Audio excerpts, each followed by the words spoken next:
Je vous parle d'un film par jour et aujourd'hui je vais vous parler de Forrest Gump.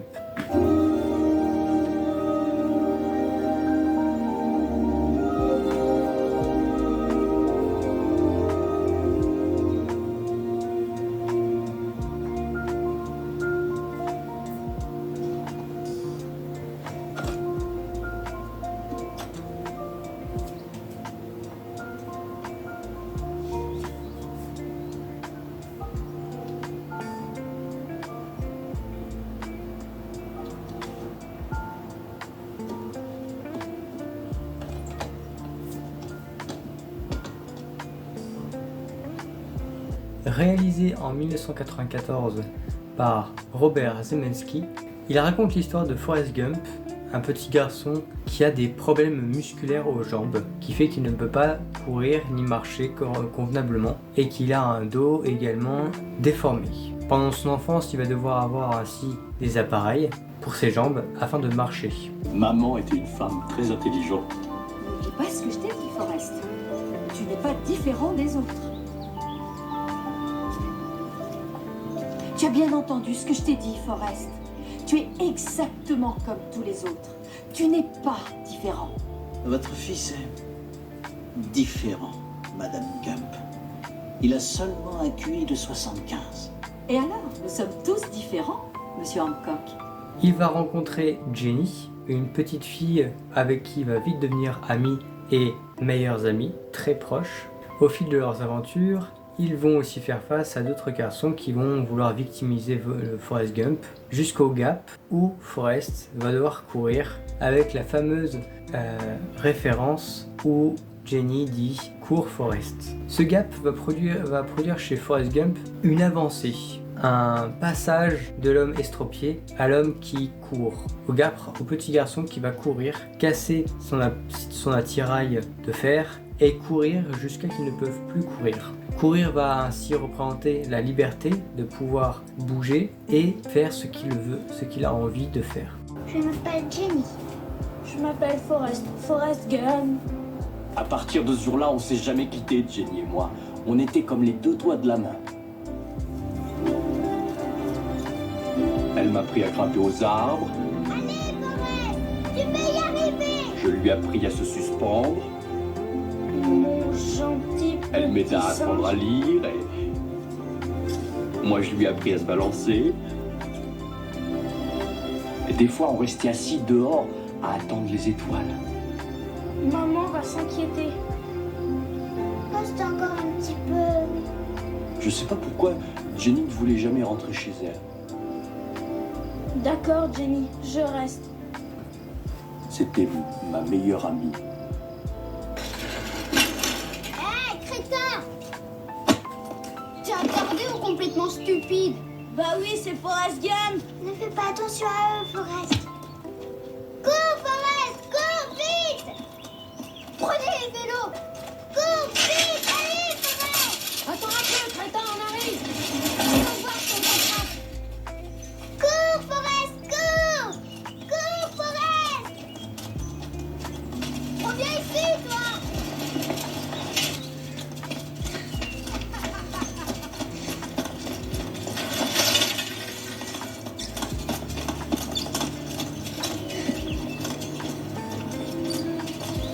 Cours, Forrest! Cours!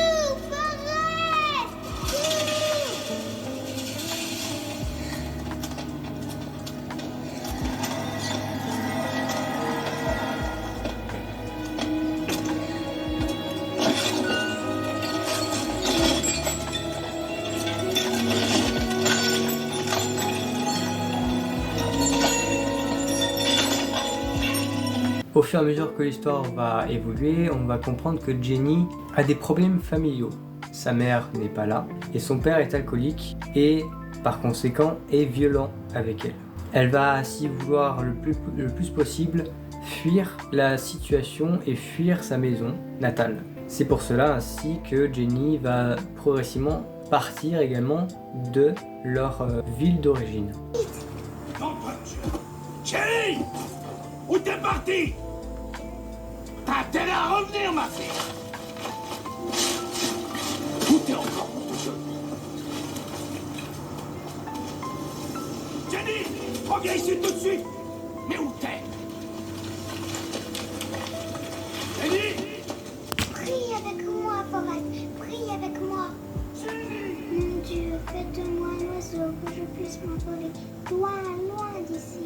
Mon Dieu, faites-moi un oiseau que je puisse m'envoler loin, loin d'ici. Maman disait toujours que Dieu est mystérieux. Il n'a pas changé de Jenny en oiseau ce jour-là. Au lieu de ça, il a fait dire par la police que Jenny n'avait plus besoin de rester dans cette maison. Elle est allée habiter chez sa grand-mère, avenue Crickmore. Et ça me rendait heureux parce que c'était tout près. Forrest Gump est un petit garçon avant tout en dessous de la moyenne générale de l'intelligence des enfants de son âge. Il aura une forme d'autisme qui le rendra différent des autres. Pour autant, il va réussir dans certains domaines comme la course. Il va ainsi intégrer le rugby de son lycée et décrocher son diplôme grâce à ça. Puis il partira à l'armée pour les mêmes raisons. Les raisons, en plus de courir, étaient qu'il sait obéir aux ordres, bêtement, sans réfléchir. Car Forrest Gump ne pense pas, ou plutôt ne peut pas réfléchir beaucoup de ce que l'on comprend dans le film.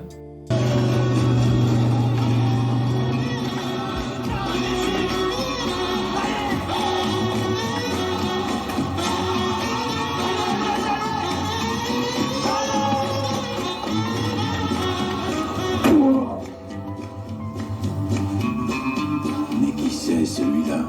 Celui-là, c'est Forrest Gump. C'est juste l'idiot du village. Et le croirez-vous, j'ai pu aussi y aller à l'université.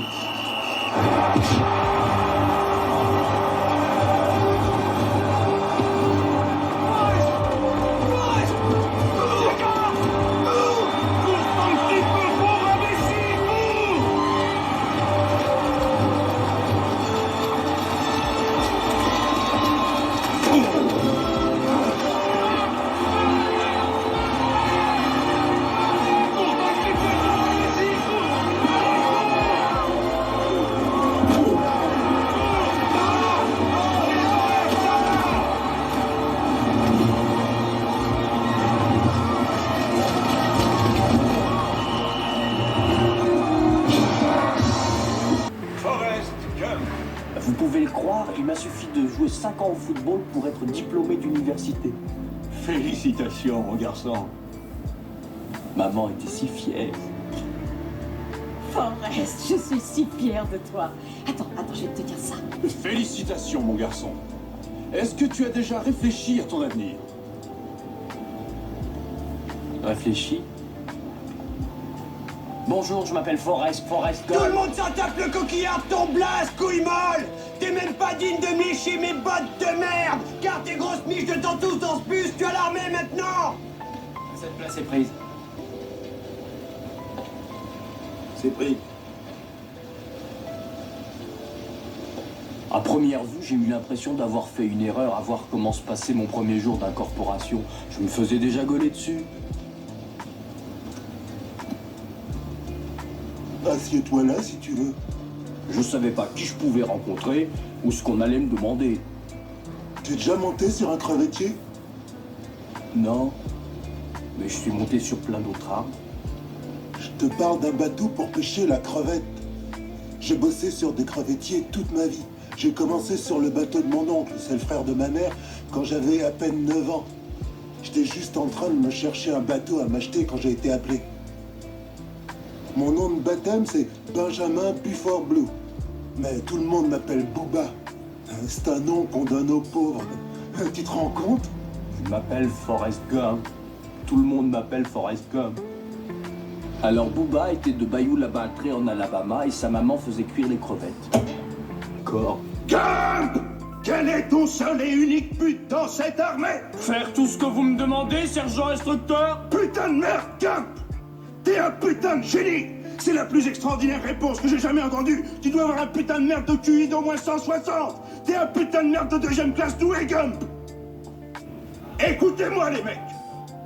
Je sais pas pourquoi, je me suis trouvé à l'armée comme un poisson dans l'eau. C'est pas très difficile.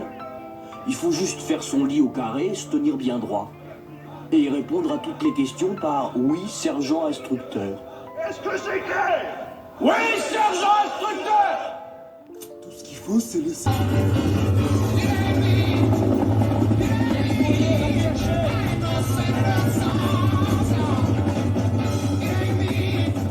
Alors on nous a dit tout de suite que le Vietnam allait être très différent des États-Unis d'Amérique. Et à part les canettes de bière et les barbecues, c'était vrai. Il est avant tout un enfant et un homme par la suite qui est dans le moment présent à 100%. Pas de réflexion sur le passé ni sur le futur. Pas de sentiment sur le passé ni sur le futur également. Il ne pense que sur le présent. Ce qui va parfois lui procurer des situations cocasses et parfois à l'inverse résoudre des situations par le présent.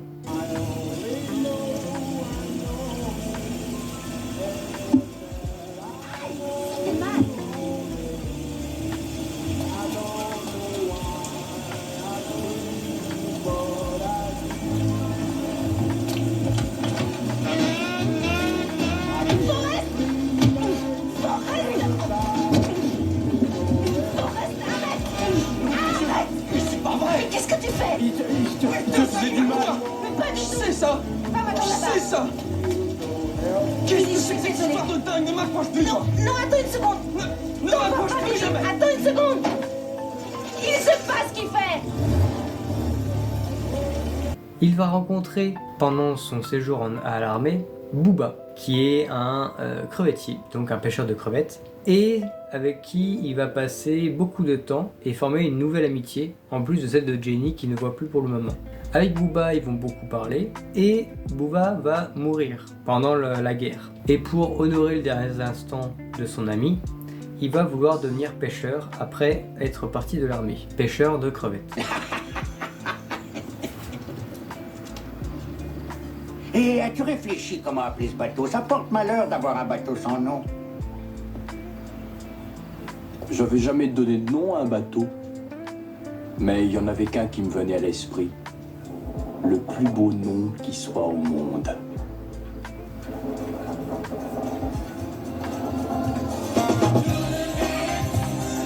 Il y a d'autres idées que ça, tu vois? C'est d'accord? Oui, allez, Ok.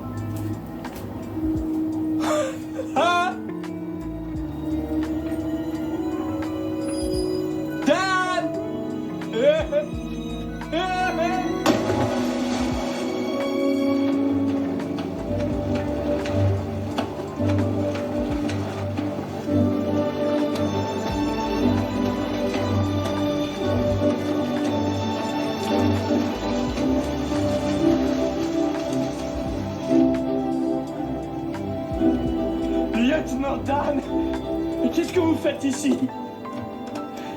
Bah, j'ai eu envie de savoir si j'avais le pied marin. Mais vous n'avez plus de pied, lieutenant Dan.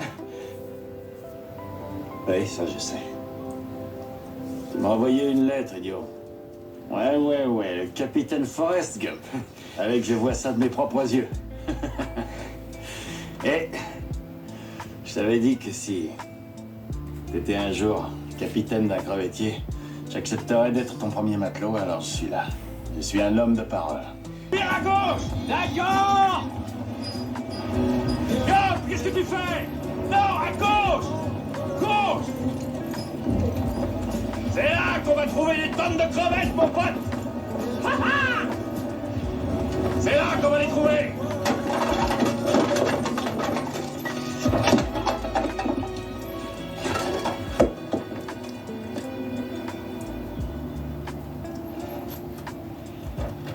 Toujours pas de crevettes, lieutenant Dan. Non, d'accord, je me suis trompé. Mais où est-ce qu'on va en trouver alors?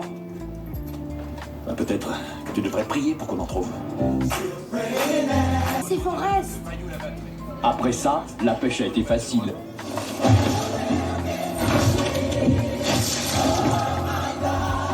Et comme les gens avaient toujours besoin de crevettes pour leur barbecue, leur cocktail et tout, et que nous avions le seul bateau en état, les Booba Gump étaient les seules crevettes. On a acheté plein de bateaux, on a eu 12 Jenny, un énorme entrepôt, on a même eu des casquettes avec des crevettes Booba Gump dessus. Les crevettes Booba Gump. C'est très connu comme marque. Attendez, mon ami. Est-ce que vous êtes en train de me dire que vous êtes l'heureux propriétaire de la marque Booba Gump? Oui, monsieur. On n'avait plus d'argent que Davy Croquet. Bon sang, j'en ai connu des baratineurs dans ma vie, mais alors là, c'est le comble.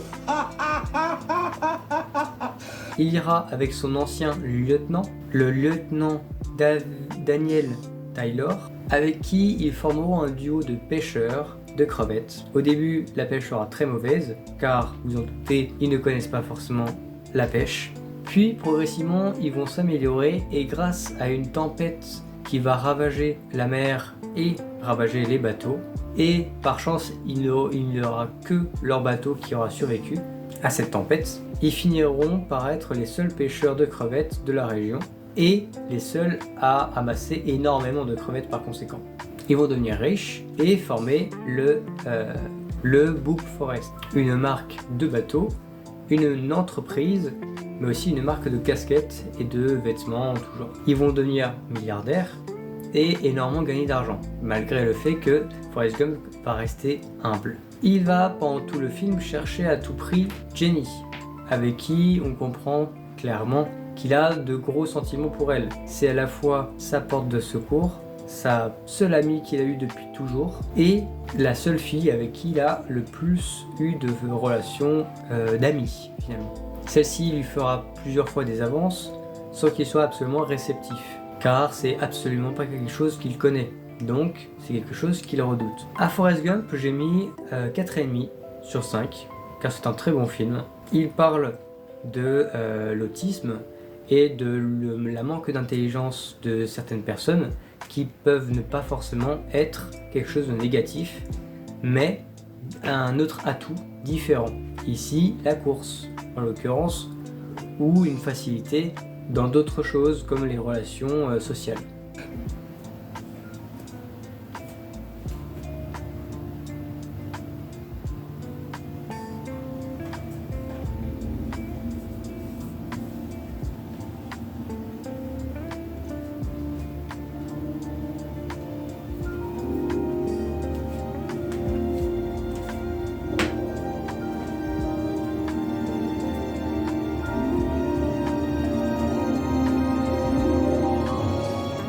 Et ce jour-là, sans raison particulière, je décidai d'aller courir un peu. Alors j'ai couru jusqu'au bout de la route, et une fois arrivé là, je me suis dit que je pourrais courir jusqu'au bout de la ville. Le président Carter, souffrant de la chaleur, est tombé dans les bras des agents de sécurité. Et une fois arrivé là, je me suis dit que je pourrais courir à travers le comté de Greenbow. Et puisque j'étais déjà allé si loin, autant courir à travers le grand état d'Alabama. C'est ce que j'ai fait. J'ai couru droit à travers l'Alabama. Puis, sans raison particulière, j'ai continué à courir. J'ai couru droit vers l'océan.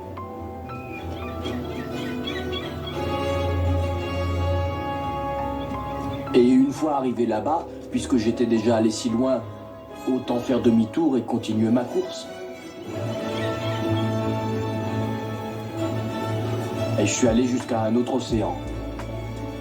Et puisque j'étais déjà allé si loin, autant faire demi-tour et continuer encore. Quand j'étais fatigué, je dormais. Quand j'avais faim, je mangeais. Quand je devais aller où? Vous savez, j'y allais. Et alors, vous couriez tout le temps? Oui.